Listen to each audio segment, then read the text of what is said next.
le risque à cela, à cette hésitation de la communauté internationale qui hésite pour appuyer le peuple burundais, c'est la résurgence des mouvements armés et des rébellions. Et je pense que, comme je ne suis pas le premier à le dire,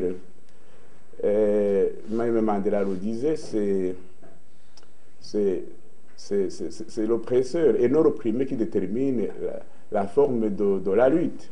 Et plus loin, Helder Chamara disait qu'il y a trois types de violence.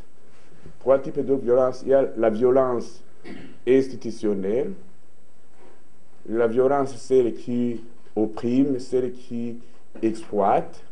Et il y a une deuxième forme de violence, c'est la violence révolutionnaire, celle qui vient pour abolir la première.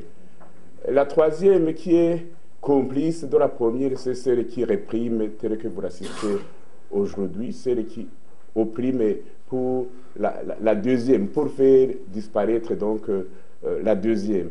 Alors, s'il y a des hésitations au niveau de la communauté internationale, certainement que le peuple burundais, en légitime défense, va s'organiser pour se défendre contre l'agression de Pierre Nkurunziza qui a déclaré ouvertement la guerre à son peuple. Et on n'a pas vu au monde un seul endroit où une dictature est venue à bout d'un peuple décidé à en découdre.